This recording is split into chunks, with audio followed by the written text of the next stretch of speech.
Good afternoon, everyone. Thank you for joining us for today's Lunch and Learn. I'm Lauren Anderson with the International Franchise Association, and we have a great 30 minutes lined up for you. Before we begin, I would like to remind everyone that we are recording today's webinar and will make it available later this evening on franchise.org.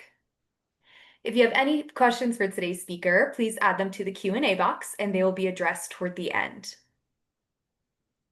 Today's topic is what AI sees, optimizing your digital presence for machines and humans, and it is brought to us by Consumer Fusion. Here to provide today's discussion is Zan Gulish, VP of Business Development at Consumer Fusion. Thank you all for joining us today, and thank you to Consumer Fusion for sponsoring today's Lunch and Learn. I'll go ahead and turn things over to you. Awesome.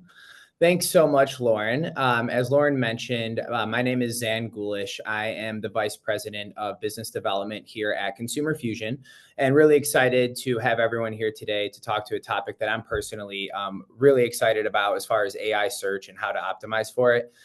Quick background, I've been involved with Consumer Fusion. Now it'll be 8 years coming up on March. Consumer Fusion itself has been around for 10 years now in total.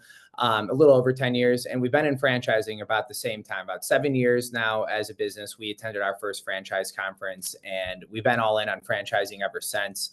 And we've spent really exciting times for us. What this has kind of led to on our end is we've now officially partnered with IFA, and we were really excited to announce earlier this year that we are now the actual preferred vendor in some really important areas that we'll be discussing today. So we're the preferred vendor for online reputation management, social media platform, and then local directories and SEO. So really excited about our partnership. And, now we're helping over 100 plus brands kind of across franchising in all different verticals. So we bring a lot of expertise, and this has kind of led us to the topic today.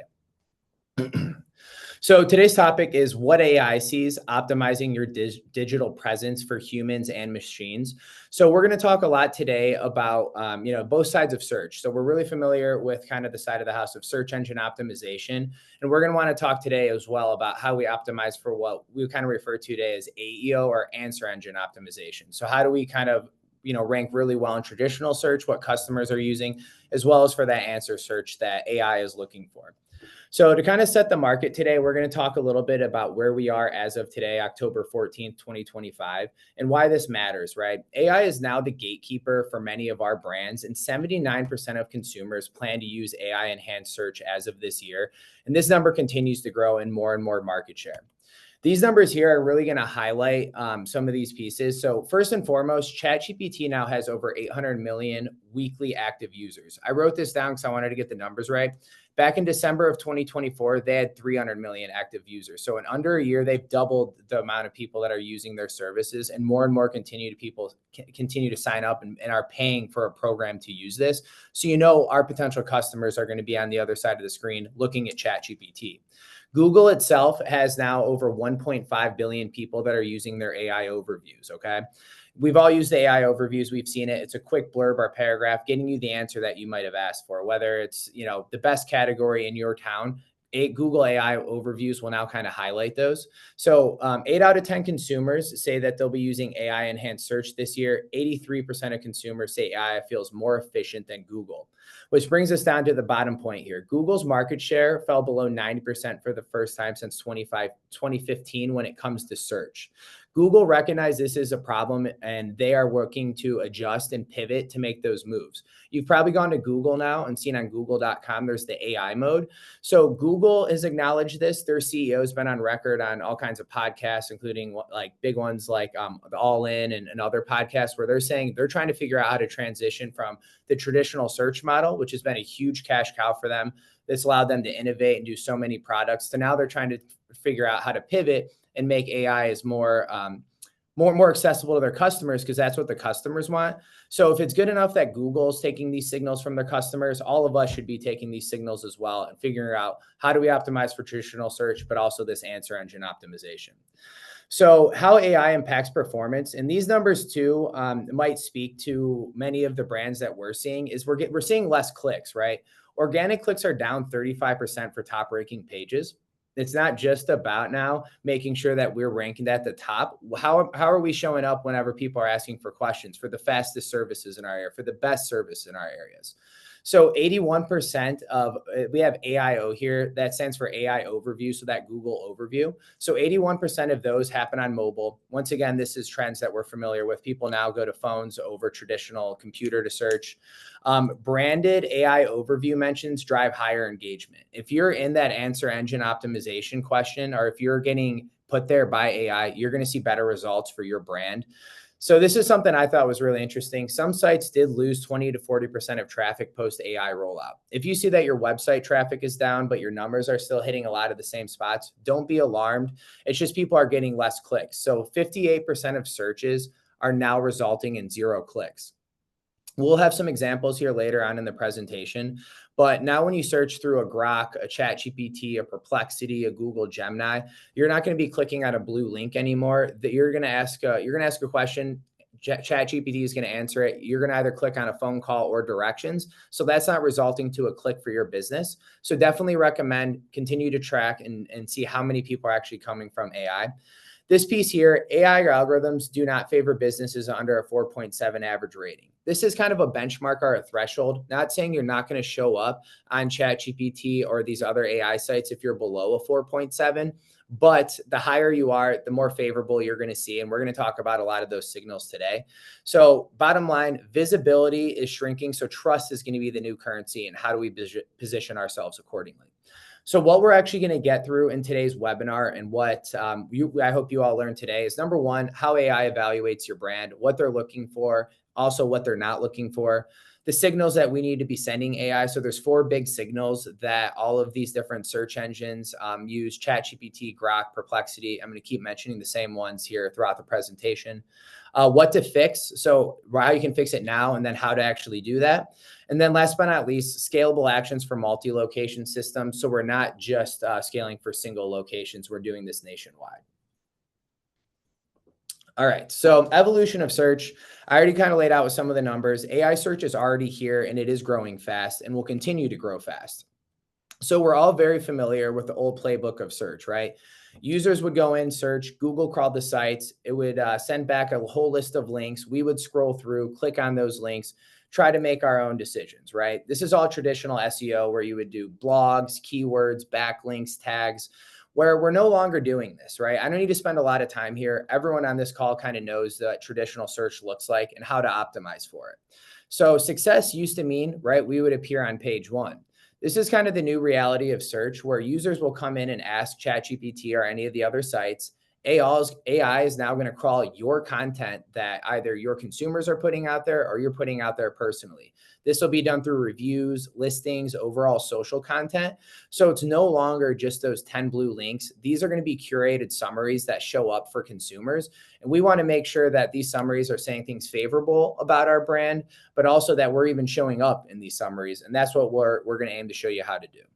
So this is what we were calling, that answer engine optimization, where we used to ask the question in search and we would come in and click through ourselves. Now we're just getting those answers fed to us, and we want to make sure those answers are favorable to the brand. So what exactly is it that AI is looking for from us as brands?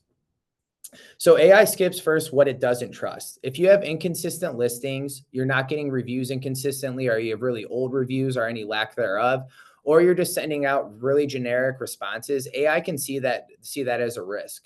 These algorithms want to know what's reliable and what's current, right? They're not going to reward you for things that went on in the past, 6 months ago. They want to know what happened today and yesterday. So these are 4 major trust signals AI uses to rank you. And you do not need to take my word for this here. I encourage all of you to go look for whether it's the best pediatrician in your area, the best mechanic, the best daycare center, best HVAC company, whatever it is, go in and ask for the best in category in your area. It's going to come back, feed you some answers. But then what I want you to do is ask how it decided that information. The top 2 answers, always number 1 is going to be proximity if you ask near me, and then number 1 or 2 will always be reviews. What they're looking for is, okay, if you ask for the best pizza restaurant near me, they'll first use proximity, but then they're going to evaluate your reviews. What this means is what people are saying about you, and more specifically, your customers are saying about you, is what AI is evaluating, and they're going to put out there and answer any of those questions that we're asking on the other end as customers. That's where those answers are going to come from, or those reviews. Where they're also going to pull from is listings. They want to see your data is consistent. This is, once again, we're familiar with the 40, 45 sites that we all need to be on for Google and these other sites. We want to have consistency across these, make sure we're putting out accurate information. And once again, we're updating these, not just a one-time creation. We're coming in and updating that information monthly. Responses and how you engage. So we want to be responding to every review. You don't want to just have a cookie cutter approach. The more conversational you can make this, the better. And we'll continue to get more and more into that. And then social presence, how active and authentic you are. We want to be posting information out, not only on the national level, but the more hyper local we are, the better it's going to be for those local locations and franchisees. But once again, on a consistent basis. So one stat I do want to pull here is 40 to 50% of the data algorithms businesses come from reviews. And this is not just Google reviews. So the most heavily weighted piece of this is going to be your reviews. Reviews are going to be a self-fulfilling prophecy in this regard. They're not only going to help with your traditional search, but they're also going to help with this answer engine search as well. So reviews will be a big theme today. And then once again, trying to get that high threshold. The closer you are to 4.7 or higher, the better that it's going to help your business when it comes to these AI curated summaries. So bottom line, you cannot control the algorithm, but you can control the signals that you're sending to that algorithm. So this is where we came up with the trust framework. So these are going to be actionable things you guys can start to do. I shout out to our marketing team. I love this image because it kind of that green hand, the traditional search that we're used to, we now need to pair with the answer engine optimization, right? The kind of more of the robot side of the house that now is AI. So how do we pair the two to get the best of both worlds to make sure that we're ranking in traditional and the new search for AI? So as I mentioned, we have a good acronym here, the trust framework. So we're going to start with T is testimonials. So reviews that tell real stories that are detailed, recent, and keyword-rich reviews build authority. Some of this we cannot control, right? We can't control whether or not a customer comes in and leaves a really wordy review mentioning that we're the best service in town or the fastest service in town. So we can't necessarily guarantee that we're going to get data-rich reviews, but we can guarantee that every customer can at least be asked how their experience was when they leave our location, we walk out the door, whatever that is. Now, I don't want to mistake simple with easy. It is simple to implement a review system, but it's not easy to give a 5-star service. It's not easy to always let the customer know they're right. And it's not always easy to make ourselves vulnerable as a brand to ask every customer how it is that we're doing. Now, where it is a little bit more simple is, right, you can implement these systems to make sure that it's automated, that every time a customer comes in, they're going to asking, hey, did you have a 5-star experience at our business? This at least gives these customers a frictionless opportunity to go in and honestly review your business. You can do this either through like an NPS if you want to keep it internally, but I would definitely recommend push to get reviews on your sites. It's going to help your traditional search as well as it's going to help ChatGPT, Perplexity, Grok, and these other sites pick you moving forward. So testimonials, once again, 40 to 50% of those algorithms are weighted on your reviews from your customers. All right. R is for reliability, right? So we want accurate listings everywhere. And we want consistent business info that proves your credibility. So I referred to this earlier. This isn't just creating your listings one time through a Yext or an Uberall tool. You then wipe your hands of it and you never go back to these listings. There's about 45 sites, depending if you're in the medical space, it's a little bit more, but there's about 40 to 45 sites that you need to be listed on. Same name, same address, same phone number. Okay. You want to come in and update this stuff every single month. Whether that is putting new photos on your carousel on Google, attaching new keywords, updating Apple Maps, right? There's certain sites that this information does not get pushed out to automated every month. So making sure that your listings are accurate, that either a company that you hired are doing that or your team internally is doing that on the marketing front, updating those listings, accurate listings everywhere. The U is for understanding in our trust framework here. So understanding would be human empathetic responses. So fast, genuine replies signal that you care and that you're active in your business. So number one, what we want to make sure of is that every single review is getting responded to that comes into our entire system. I hear a lot of times from franchisors that they allow their franchisees to go in and respond to reviews. The problem with this is it's not creating a brand standard. Some locations or franchisees might be really good about responding, and then I'll go to another location. There's 0 responses out there. This obviously can hurt that franchisee at the local level, but also your brand on a national level. So we also don't want to come in and just have the same cookie cutter generic response every time. Thank you so much for choosing us. We hope to have you back soon, right? We want to start tying in keyword rich data into these responses. We will get credit for having that type of information in the responses, stating that we are the best service in our area, that we are the best in category, right? So back to the pizza restaurant. Thanks for choosing us. We strive to be the best pizza restaurant in San Diego, California, or that local market that you're in. That's going to signal to AI, one, that you're responding to the reviews, you're active in the business, but then, right, we're getting credit for, that data key rich. Put yourself on the other end here as a consumer when you're asking these questions. We want the best pizza. We want the fastest service. We want the most reliable, right? So once again, making sure you're doing those human empathetic responses. Social presence. So trust that that framework, the S will stand for social presence, content and activity. Regular post and engagement show you're a living, trusted brand. We don't just want to be focusing our social media on a national level. If we can get our franchisees to post on their personal pages, that is going to help, but also then for their local business pages as well in their market. This is going to help show it's going to help show AI as well as traditional search that you guys are involved in at the local level. Social presence too. If I go back to that example, when you ask AI, how did you come up with this information, or how did you come up with these lists of the top rated businesses? They'll always list local social content in there too. It's not national content, what's going on from home office and what they're posting out. The more hyper local we can get with this content and getting franchisees posting on a weekly basis, the more frequent, the better. That's going to also help us rank. And then last but not least will be for timeliness. Recency and consistency. Fresh updates equals current, reliable, and relevant information. And this is true for everything that we're mentioning, whether that's getting reviews in. If you have reviews, that are 3 months old, that's not going to help you. If you're only responding to reviews every month, at the first of the month, you go in and respond to those, it's not going to help you. If you're just doing social posts at the national level, that is, you're going to get passed by your competitors, right? If you're not doing all of these things and your competitors are, we know from the source, from ChatGPT, from Grok and all these sites that is what they're looking for. So let's make sure that we start doing it. So this will be how we can actually do actionable takeaways and things you should be doing right now to show up for search engine optimization and the answer engine optimization, are the humans and machines. So right, to speak to this again, we know traditional search optimize for clicks, where the AI search, we want to optimize for answers. So the goal now is how we rank for the traditional search, but then how we also rank for this AI search moving forward. So different strategies you can take. Number one, talk to your website provider. You need to make sure you're allowing these AI bots and these GPT bots to crawl your site. And so that way you can put information on here, optimize the answers. We want question and answer type content, which I'll get to in a second, but you want to start putting these answers that you're the fastest, most reliable service in your area, right? I also recommend here having a widget that allows your reviews to go onto your website. Because once again, this is an area that ChatGPT or any of these other sites are going to come in and crawl your website. And if you have your reviews and everything listed in there from Google, this is another area where they're going to read that data-rich information and can help you. So make sure you're allowing these GPT bots to crawl your site. Use Q&A style content. AI prefers questions and answers, right? Where what we once again used to set up our blog posts more for the search side of the house.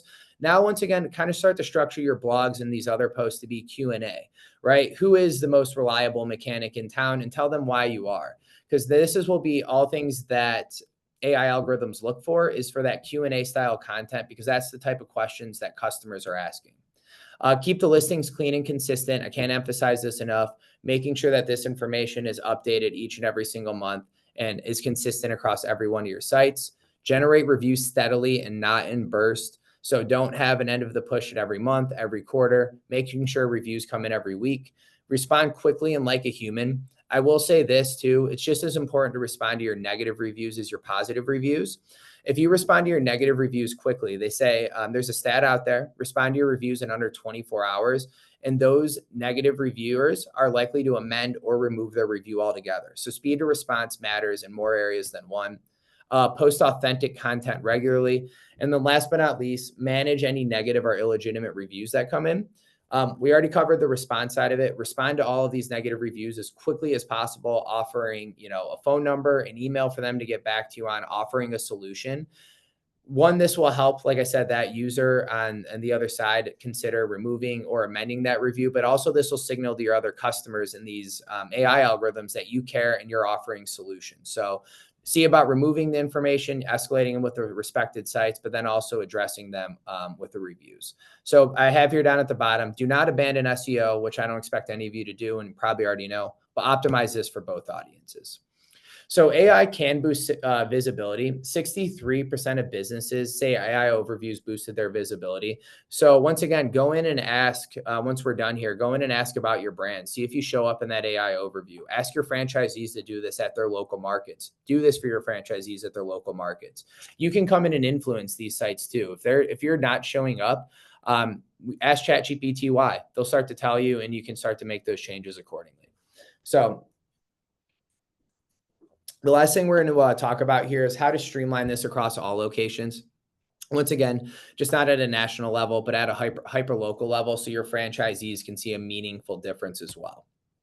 All right, 4 pieces here is number one, try to centralize your foundation. One system for reviews, listings, and social, and then you can have a shared playbook for your brand. Have a brand standard, branded voice templates. This is a lot of feedback that we get from franchisors that we work with is there's a lot of times reputation, listings, and social can be offered by the same company. It can be a huge headache if there's 3 different dashboards that franchisees need to have for this or franchisors have to this. So the more centralized you can get this under one roof, the easier it's going to be for everyone involved. We understand, and one of the biggest pieces of feedback too that we get is we don't want just another dashboard to log into, right? So that's going to bring us to the next point here is automate the busy work, right? How can we automate review requests, AI powered responses, alerts, all of this? What I wouldn't want as a franchisor is have to log into a dashboard to know what's going on. So for instance, getting a report at the start of every single day, every single week, every single month, sending alerts out to your franchisees that reviews are coming in, helping automate review responses to go out. So you're not expecting franchisees to ask every customer that comes in for a review, then to go in to respond to those reviews. The more we can alleviate this work, not only at the franchisor, and the franchisee level, the better off we'll be for it. Monitor what matters, track your visibility, track your sentiment, and track your consistency. I do want to highlight the sentiment piece here. Going in and asking how ChatGPT and these other sites see your brand is going to be really important. What we do at Consumer Fusion too is we'll track sentiment from like a category, like from like a categorical base. So we're going to know your top performing categories down to your lowest performing categories. So operationally, you can start to go make adjustments. And we'll even track this too from your your top performing locations down to your lowest performing locations. Once again, so you know what's working and what's not. And then last but not least, empower your teams, right? Give your franchisees tools and support, not just tasks. Another kind of criticism too that we hear a lot of the times is franchisors will add a supplier into their brand. What you don't want to have happen all of a sudden is when you add a supplier is now your home office and your marketing team added 3 different tasks that they have to do now, right? Whether it's creating your listings, re-verifying things, or maybe now you added a new supplier for review generation, but now franchisees have to go and ask every single customer to send a review request out, or even worse, they have to manually do that. We know franchisees are busy owning and operating a business. They're having to deal with call-offs, managing people, and everything that goes with those day-to-day operations. So the more you can automate this, the better it can be because it's going to be less of a headache. They can go back to running their business. And even for your marketing team, your operations teams, they can continue to do other revenue generating activities. So automating this as much as you can, having it all under one roof, that's going to help. And we here at Consumer Fusion, these are some of the areas we help. We help scale reputation. We help scale with social on the both national and local level. Then we do all the local SEO. So what we always say is we help you with the automation, the strategy, and the white glove support. So we're really big on not only providing the technology, but also providing that team. So last things to take away are the key takeaways. So number one, AI just doesn't search for you. It will now decide. You want to build for both the humans and the machines. So the search engine optimization and the answer engine optimization, optimize for both. Focus on the 4 signals of trust. These will be the reviews, listings, and responses and social presence. What we listed it out in that acronym was transparency, reliability, understanding, social presence, and timeliness. And then keep content Q&A based and accessible to AI crawlers. Start thinking about your blogs from question and answer standpoints. or any of that content that you're putting out, even on your website. Scale visibility across all locations with automation and consistency. And then last but not least, us here at Consumer Fusion, we help you get found, help you get chosen. We help with a lot of the support that comes up from there. This is my information here on the screen. I told Lauren I would talk for 24 to 25 minutes, and I'm at 24 minutes and 30 seconds. So can't argue with that and give myself a pat on the back there. And other than that, we did want to spend about 5 minutes to open for Q&A, and I have not looked at the chat, so it seems like there might be a lot in there. So I'm going to address any question and answers that might have come up as the webinar was going there. So I don't know, Lauren, if I missed any. I see there's a lot of stuff in the chat here. I'm going to go back through.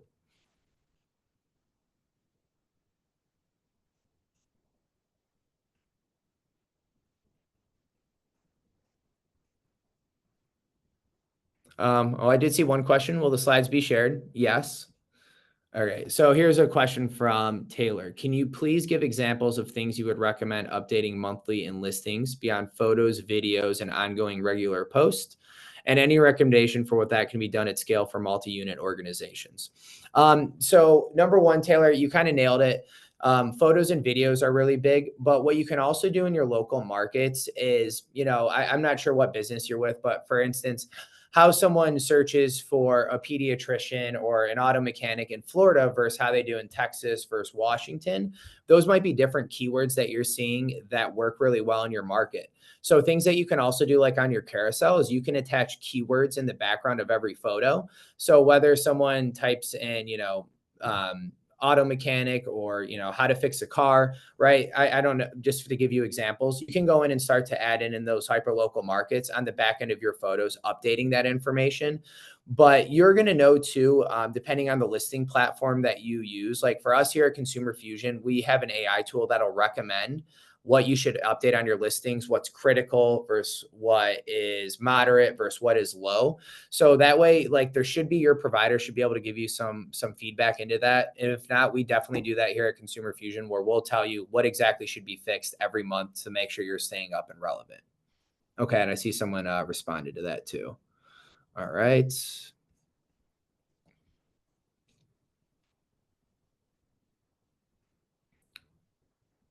Thank you. All right, I see my team's coming in here responding as well. Am I missing any questions? Oh, anyone have a list of these 45 listing sites that are critical? What do you do if listings are outdated and you can't access the logins? So number one, I do recommend for any new brand that is in here, that's more of an emerging brand, own all of your listings. As you create those, make sure that you're owning the usernames, the passwords and everything there. In case the franchisee wants to sell their location, they leave the system or anything like that, it is a headache. To answer your question, you do have to go back and go and request access from all these different sites and logins, which can be a very timely process. And yes, we do have a list of those sites too. And I'm happy to share that with you. I think it was Lauren that asked that. So feel free to send me an email there and I can get you those list of sites too. Salim, what industry does your company specialize in? Salim, we work with over 100 plus franchise brands. As you know, franchising can be pretty eclectic in far as what verticals that they're in. But so if chances are, depending on your brand, we probably have a similar franchise that we work with, or another category that you're in that we work with as far as customers. So feel free, once again, send me an email with the type of business that you are, and I can send you, either some case studies, examples. We can set up an introductory call or anything like that. And I apologize if I missed any other questions that came in the chat. There was a lot of note readers in there and everything, and people saying hi to each other, which I love to see. But I don't know, Lauren, I know you've probably been keeping a better eye on this. Did I miss anything or any other questions that popped up? I don't think so. I think you Okay. got them all. Just making sure.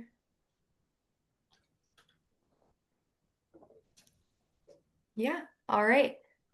Thank you so much, everyone. This was excellent content and excellent feedback from all of you. We really do appreciate it. Again, this webinar was recorded, and along with the presentation deck will appear on our website early this evening. You'll be able to find that at franchise.org. Thank you very much again to Zan and the Consumer Fusion team for sponsoring today's webinar. And again, thank you to everyone for tuning in. Have a great rest of your day. Stay safe and healthy. Bye. Thanks, everyone.